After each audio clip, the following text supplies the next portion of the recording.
সকালের নাস্তা আজকে আমরা ভাত খাবো, এর জন্য এখানে মরিচ টেলে নিচ্ছি ভর্তা বানানোর জন্য। কাঁচা মরিচ হোক আর শুকনো মরিচ হোক, টালতে গেলে মানে ভাজতে গেলে আমার ভীষণ ভয় লাগে। মরিচ টালা হয়ে গেছে, ওই তেলের ভিতরে আমি বেগুন ভেজে নিচ্ছি। আমি কিন্তু বেগুন ভাজা হলুদ দিইনি। বেগুন ভাজার পরে এখন আমি ডিমও ভেজে নিচ্ছি, কারণ আমরা ওই বাসাতে যাবো। এর ভিতরে আমার ননদ আবার ফোন দিয়েছিল। টমেটো ভাজার ভিতরে ডিমটাও ভেজে নিচ্ছি। সকালে খুব একটা ভাত খাওয়া হয় না আমাদের। আমি মাঝে মাঝে একটু জোরাজোরি করি আমার হাজবেন্ডকে ভাত খাওয়ার জন্য। ওই যেমন আমি বলি আজকে ভাত রান্না করবো সকালের নাস্তায়, সে বলবে কি না ভাত খাবো না, এই আর কি। রান্নাঘরের দায়িত্ব যেহেতু আমার, এই তো রান্না করতে গেলে তো আর আমার হাজবেন্ড ধরে রাখতে পারবে না। তো আমি মাঝে মাঝে এরকম ভাতের আর কি ব্যবস্থা করি সকালের নাস্তায়।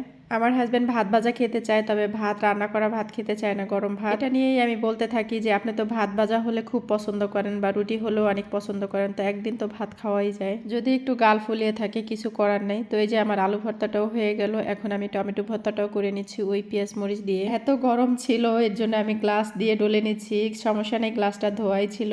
ভর্তাটা কিন্তু একটু গরম গরম খেতেই ভালো লাগে, ভর্তা করতে গেলে হয়তো হাতে চেকা লাগে গরম ভর্তা। আর এই শীত সিজনে ভর্তা খেয়ে যত একটা মজা, এই মজাটা কিন্তু অন্য সিজনে পাওয়া যাবে না। এই তো বেগুন ভাজা, টমেটো ভর্তা, মরিচ ভর্তা, আলু ভর্তা, ডিম ভাজা দিয়ে আমি ভাত নিয়েও নিয়েছি। কারো যদি এই ভর্তা দেখে খেতে ইচ্ছা করে বাসায় বানিয়ে খান। একটু মজা নিলাম। ভিডিও ভালো লাগলে লাইক দিয়ে পাশে থাকবেন।